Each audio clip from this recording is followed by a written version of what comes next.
Hi, I'm Tom Lombardo, and I'm the director of the Center for Future Consciousness and the Wisdom page.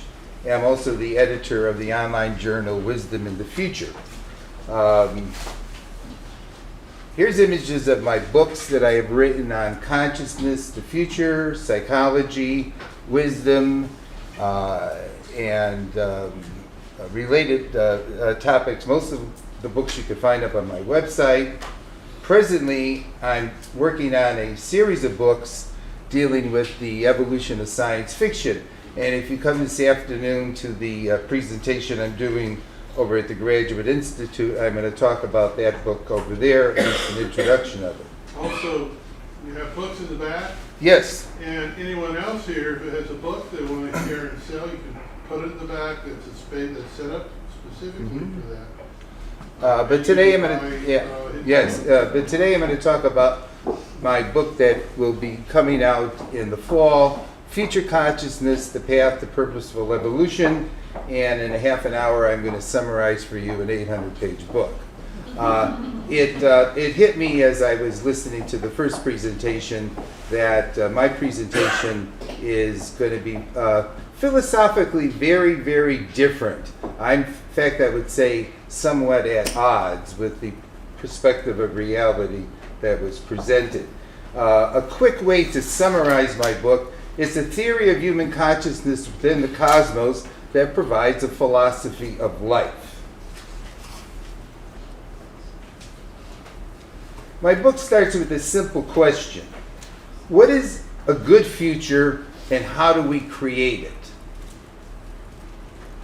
I take this to be the fundamental challenge of human life. It's the challenge we wake up to every day. Small issues, big issues, our whole life, whether what career I'm pursuing, what I want to eat for breakfast. This is the thing that engages the human mind more than anything else. It's also the central question that motivates the study of the future. Futurists are concerned with trying to figure out how to create the best possible future. All of their efforts are in that direction. But the question is very interesting because the question reflects our most distinctive and empowering capacity. That is, the fact that we can ask the question and it makes sense to us says something very fundamental about what we are. And what we are is that we're all futurists.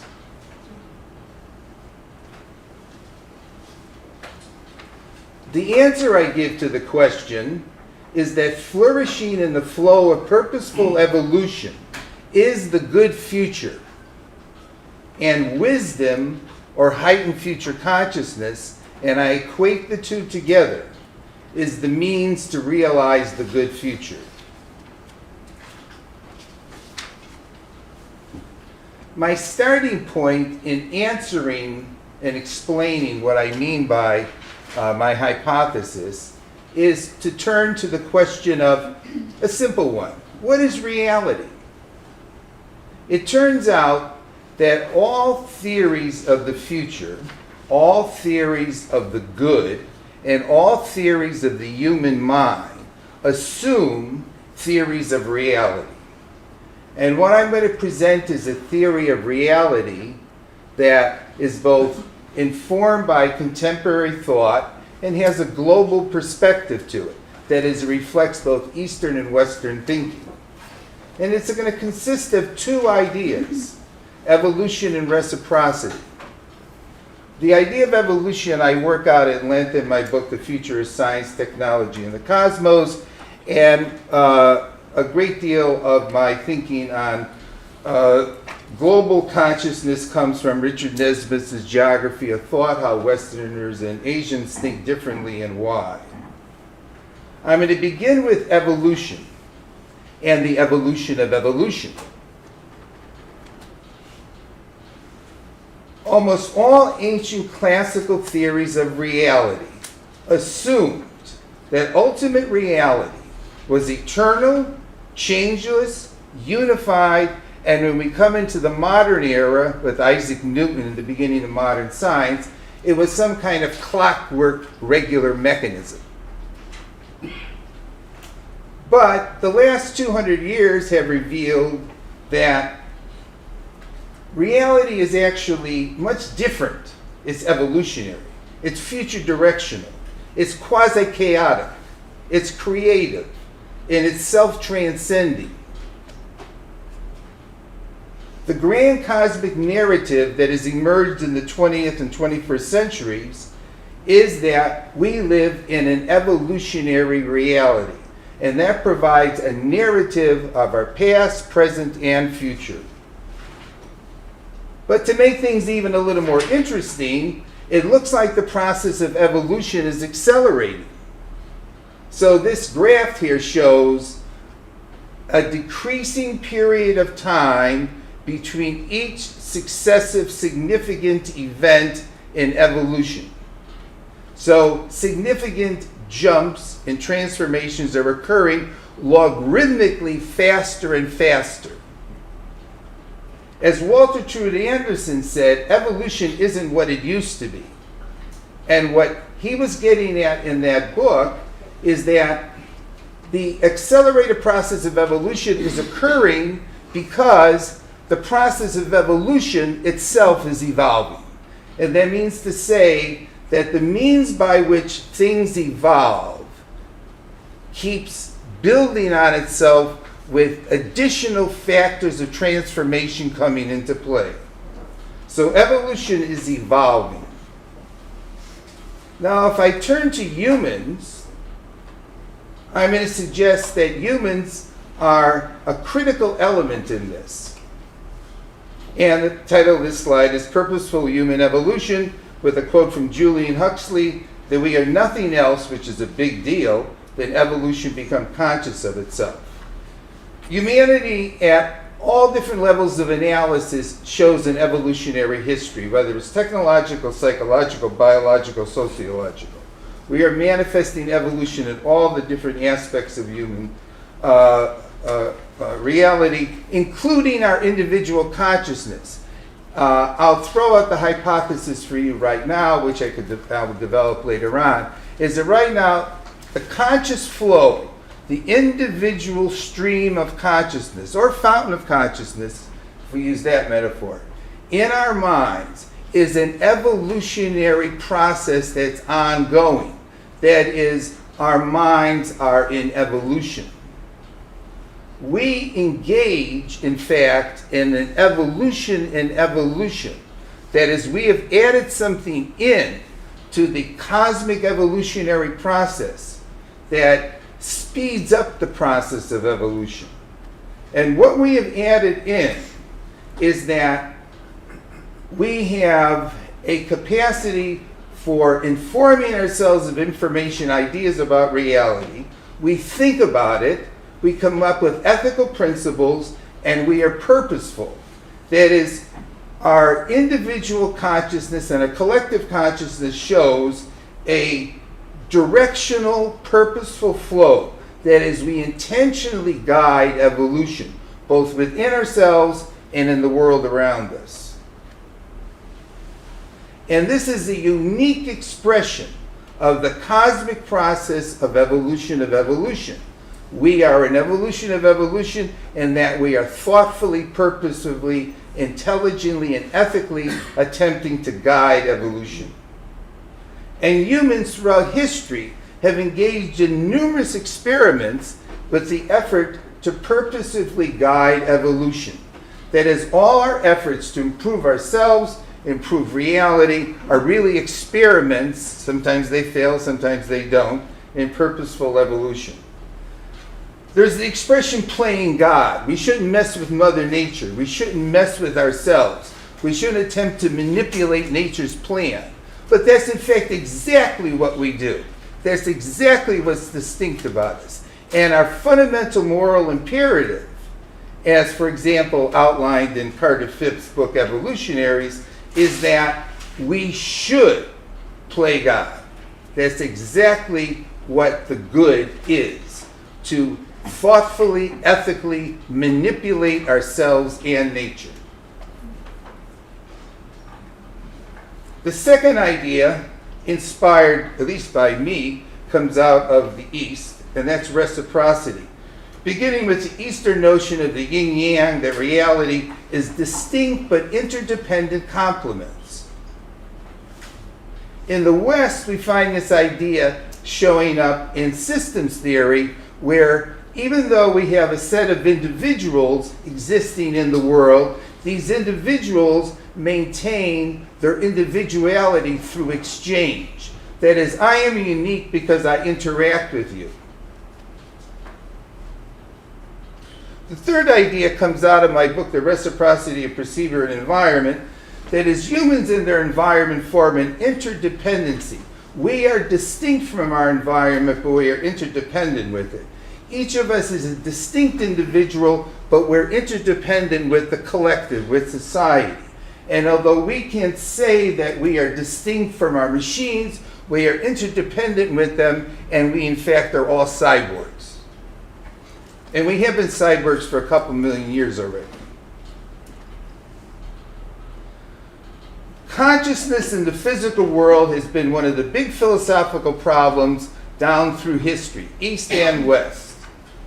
And what I would suggest is that our self-conscious minds and the physical world that we talk about form a fundamental reciprocity. You can't reduce either to the other one.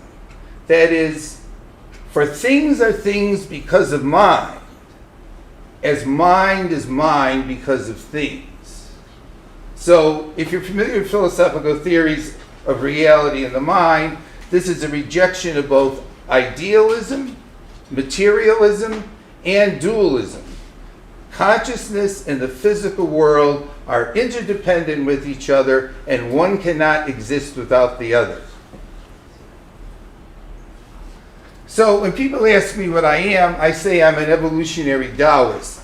And one day, in a moment of kind of cosmic inspiration, I created an image that went along with my philosophical point of view. And afterwards I could explain it to you. That's also my image of time. And what we see in reality is reciprocal evolution. We see things evolving together, interdependently. So, what is reality? To quote very succinctly, Teilhard de Chardin, what? I'm very sorry. We think we have urban now. Okay, well this is a good place to stop. Hold on one second. But we definitely will. Okay, all right, hold on one second. Okay, we are moving. That's the sum. Now I could stop right now, Yeah, and you could try Irwin. We can't get him on now. Okay, all right, I will stop at this point. Okay, and I'll be back. Okay. Okay, so I had just left off with what is reality? We are moving. Maybe I'll get a couple little comments in. Now let me turn to the question of what is the good, given I presented an idea regarding what is reality. And my answer was that flourishing in the flow of purposeful evolution for humans is the good. Throughout history, there's been a multitudinous of theories of the good, both Eastern and Western, but in looking at all of them, it always hits me that underneath there's always some idea regarding what reality is, which informs the philosophers and spiritualists regarding what indeed is going to be the good. And so the theory I present regarding the good to flourish in the flow of purposeful evolution is based on the theory of reality that I just laid out, that it's interactive, holistic, and evolutionary and dynamic. That's the reality we're in. And we are purposively manipulating and controlling it and evolving it. Flourish out of the dictionary means to grow well and luxuriantly with abundance, to do well, to prosper, to thrive, to be highly productive. Three key themes in it are positive direction, efflorescence, and vitality. And looking at different ideas of flourishing in ecological science and psychology, in particular positive psychology, this at least is my evolving list at this point in time as to the qualities of flourishing. And you have an outline, so I'm not going to read them off, but in fact, this derives off of a variety of different sources, and these are the standards of what is the good both for ourselves individually, for ourselves collectively, and it defines what we mean or what we should be pursuing in terms of well-being and good. Now, why do I think flourishing in the flow of purposeful evolution is the good? Because it aligns with a holistic and evolutionary reality of humans and nature. First thing I'll say that is very oppositional to contemporary thinking is the whole notion of sustainability is off target. We shouldn't be striving for sustainability. We should be striving for flourishing. And I can go into the details of that, but sustainability is not resonant with the nature of human and natural reality, because human and natural reality is transformative. We can't sustain. We have to grow, evolve, develop. And flourishing fits better than sustainability. Secondly, flourishing is inspirational. It hits the romantic side to us. It has an aesthetic resonance to it. It has a connotation of vitality, of living. It feels good to feel like you're flourishing. It's something that would inspire people. Thirdly, it applies to all dimensions of reality. We can talk about flourishing individuals, flourishing societies, flourishing technology, flourishing ecologies. When people have identified happiness, both Eastern and Western, as the ultimate good, when you look at the descriptions of happiness, they align up with what contemporary people mean by flourishing. And in fact, happiness, authentic, deep happiness, is simply the experience of flourishing. And finally, whatever the good is, the good has to be achievement of excellence in our most distinctive capacity, which is purposeful evolution. So the thing that we do that's unique to us and most empowering will, in its most excellent form, be the good for humans, and that's what flourishing is. Now, how do we flourish? What facilitates flourishing and excellence and purposeful evolution? And I'm going to say virtue. And virtues are actively accomplished realizations of excellence. And I take that both from Aristotle and from Confucius. And in particular, the character virtues of heightened future consciousness are what facilitate purposeful evolution and flourishing. So what's future consciousness? Because that's the title of my book. Future consciousness is the total integrative set of psychological processes and modes of experience and behavior that we all possess that are involved in our consciousness of the future. It includes our hopes, dreams, and fears, our plans and goals, our visions of the future, our theories, the stories we tell, all of our purposeful behavior. It is the total gestalt that we all have of our awareness, understanding, and engagement with the future. And that is the critical, fundamental, most empowering aspect of the human mind. Number one, consciousness is future directional. That is, consciousness flows continuously into the future. We all possess it, we all experience the psychological arrow of time. But this psychological arrow of time, given the way they're constructed, is always contextualized in terms of our memories and our anticipations and our goals. A second controversial point I'll throw out is that there's no such thing as a pure present. No one could ever experience a pure present, because the present is always contextualized by the past and the future. Our actions are almost always purposeful, except for random reflexes, and even they are not quite non-purposeful. Consciousness is constantly purposeful. We're thinking toward ends. And in fact, if you were to imagine a human being who did not possess future consciousness in its fundamental operational form, they would not seem intelligent or human at all. They would seem at best reactive, entirely reactive. That is, our whole intelligence revolves around a focus and movement and manipulation toward achievement of goals and the realization of plans in the future. And all of our psychological dimensions are involved in it. In fact, I'll suggest that this whole thing we're in right now, human civilization, is entirely a creation of future consciousness. This is what built everything we have. The capacity to set goals, to think out strategies, to make plans, to orchestrate an evolution of our reality, and this all around us, including all of our technology, is a creation of future consciousness. Future consciousness guides our purposeful evolution, both historically and individually. We're all using it right now as a means to continually evolve ourselves and to guide our consciousness. Now, I said that virtues were the key, and this is my list of what I take to be the fundamental virtues of heightened future consciousness. Because even though we all possess future consciousness, we possess it to various degrees with various strengths, various weaknesses involved, and we could all enhance our capacity of future consciousness along multiple dimensions, and they're all virtues. And you have the list in front of you, so I'm not going to go reading the whole thing through. But I will highlight a few items. As I mentioned, the fundamental human reciprocity is the conscious self and the world, and I want to say something on each side of that one. On the side of the self,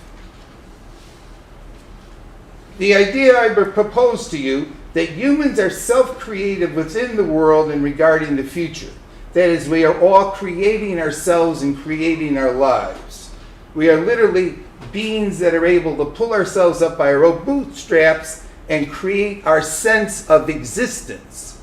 And self-responsibility is acknowledging and cultivating our own self-creativity, self-control, and self-determination of the future.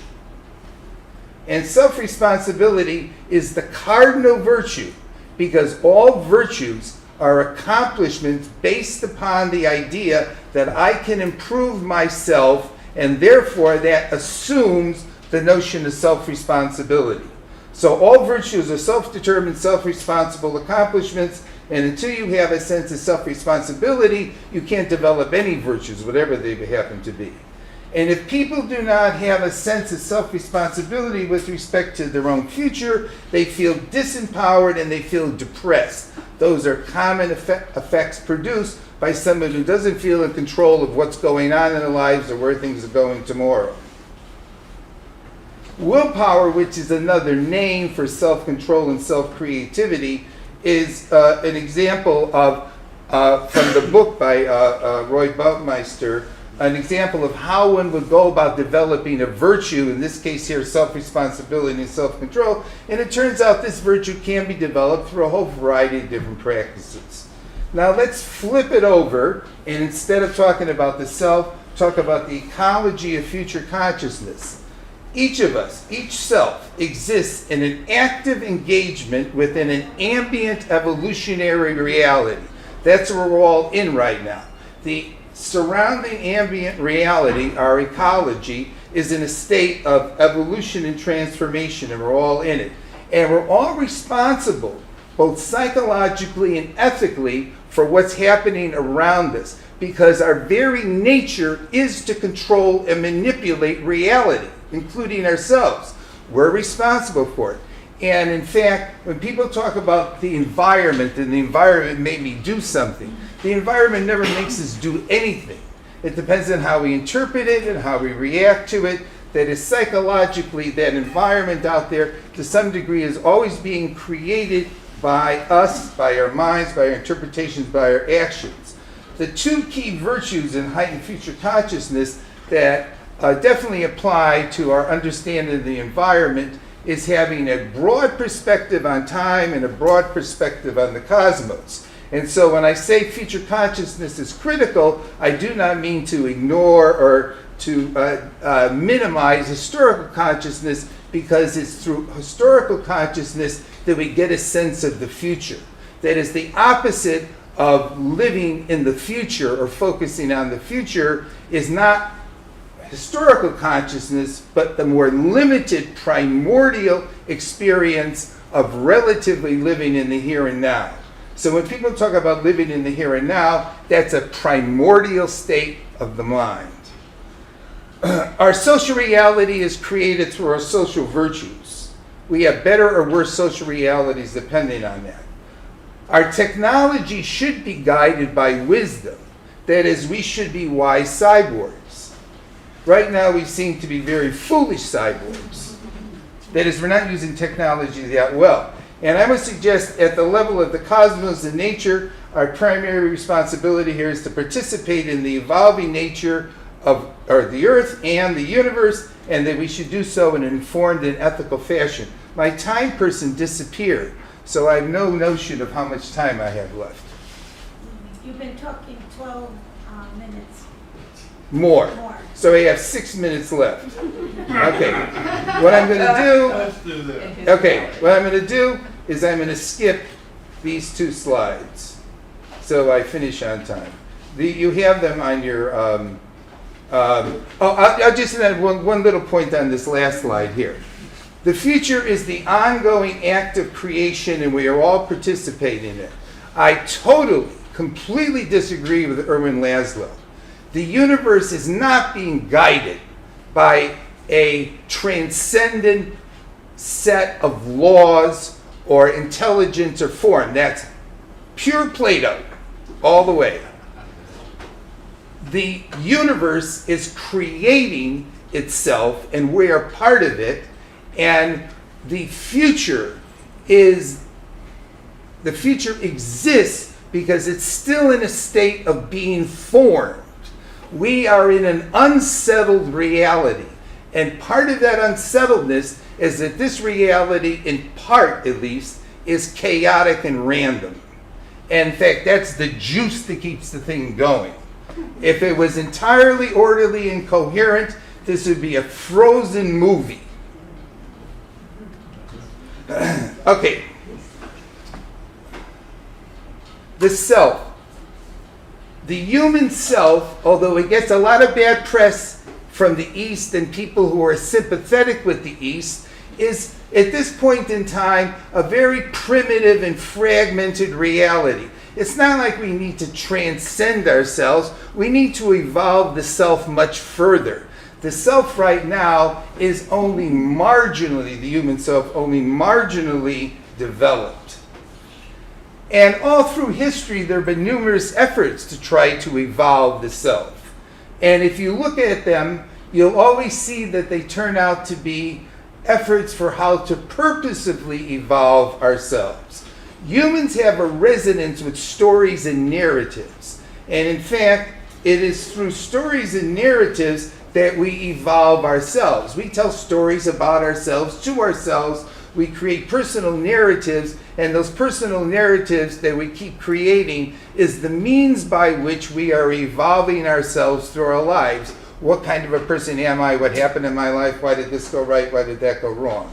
We also create grand narratives, which are stories we tell ourselves about the world at large. And we often connect the two together. And it seems as if the best way to develop virtues and wisdom as a whole is to create a wisdom narrative based on the virtues of wisdom and then attempt to live by it. So the pathway to wisdom and evolving oneself is to create an ideal personal narrative based on the pursuit of wisdom and virtue, and that indeed will lead to greater and greater levels of wisdom. Now, I said that wisdom is equivalent to heightened future consciousness, and heightened future consciousness is a set of character virtues, and so wisdom is the synthesis of the character virtues of heightened future consciousness. Now, that's an odd definition of wisdom. But in fact, we've been undergoing a wisdom renaissance over the last, 20, 30 years. A lot of new research going on, and there's a great tradition in the past regarding what wisdom is. And when you distill it all down, this is the definition I come up with of wisdom, is personally internalized, continually evolving. There's no endpoint to wisdom. Understanding and fascination with the big picture and personal dimensions of life and what is good, and the desire and creative capacity to apply this understanding to enhance evolve, the well-being of life both of oneself and for others. And that definition resonates in with Eastern thinkers and Western thinkers, and notice it points toward the future. When someone has wisdom, that means they can use their knowledge to make life better, and that's out there ahead of them. They can create positive consequences. So I would suggest that wisdom should be thought of as having a future focus, it should be thought of as evolutionary, and it should be thought of as holistic, and believe those who are seeking the truth, but always doubt those who find it.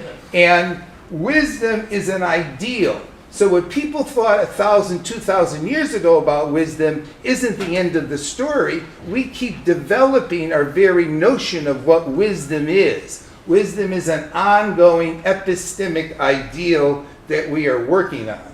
It's a holistic capacity integrating together the character virtues. It has an ethical dimension. That is, we create preferable futures through future consciousness and wisdom, and wisdom is the highest expression of future consciousness, and it's our most distinctive, empowering human capacity. And it best facilitates purposeful evolution. So if someone asks, how are we going to create a better world tomorrow? My answer is going to be, we're going to have to develop wisdom. That's what we're missing. Not gadgets, not this, not that, but wisdom. It's our guiding light in that it's the key to happiness, the good life, and flourishing. And that, on that point, lots of people in the past as well as the present have said the same thing. It's the highest level of self-development within us. It's the idea of self-development. It's our preferable future. That's what we should be moving toward.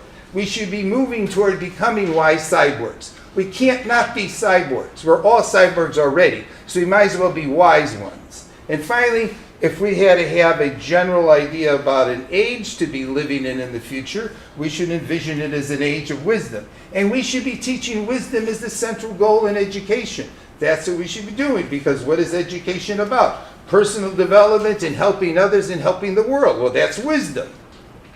Now, in closing, I'm going to go look at this man on a hill. But there's one last point to make. And who is this man standing on this hill? He's Olaf Stapleton. And who is Olaf Stapleton? Olaf Stapleton wrote the most powerful work of imagination ever written. And that's the cover of Star Maker, with the man standing on the hill. And the book opens with the man standing on a hill, looking up at the cosmos.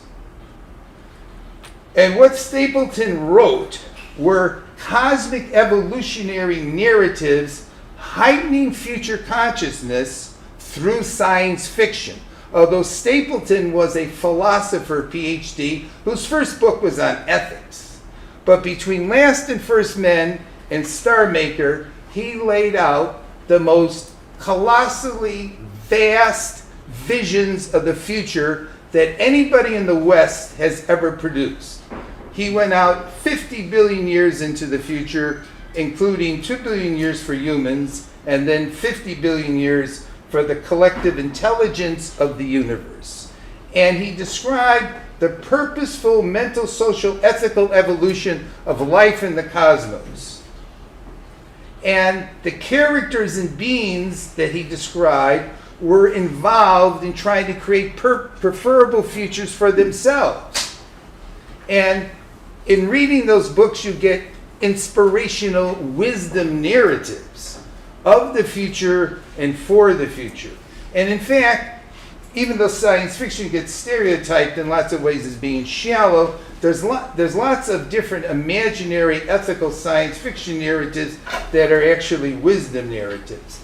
And Stapleton had deep purpose within himself in that he was writing these books to try to inspire and inform people, and his characters had deep purpose, and he was an exemplar of a wise person.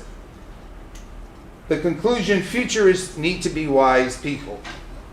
So when I finish with Stapleton, 3 conclusions stand out. My own personal narrative, my ideal personal narrative, my wisdom narrative, I have to connect and anchor it to the ideal personal narrative, not personal, ideal future narrative for humanity. I need to connect the future humanity narrative with a grand cosmic narrative to inform it. That is to say, the way to ground and understand what the good future is to ground it in a evolutionary holistic reality of the cosmos.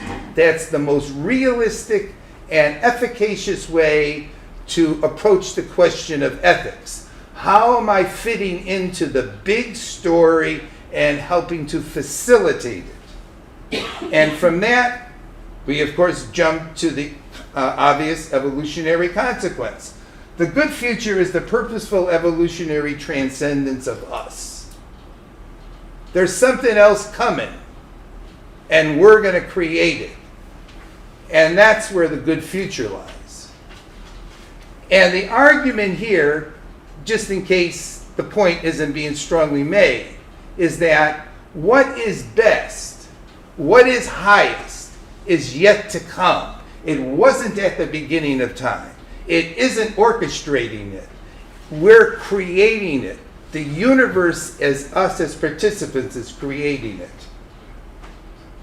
So, in sum, and I'm done in 30 seconds. I started with evolution, I jumped to evolution and evolution, then went to purposeful human evolution, which is an evolution in evolution, threw in the idea of reciprocity, flourishing in the good as the ethics, future consciousness as facilitating flourishing, the virtues in particular of heightened future consciousness. Didn't go through the psychology of it, I skipped that slide. Brought up the importance of the personal narrative for our own self-development, talked a little bit about wisdom and the wisdom narrative, talked a little bit about we all need to be exemplars of wisdom, and at the end said we have to ground our reality in a cosmic evolutionary narrative. And that is the end.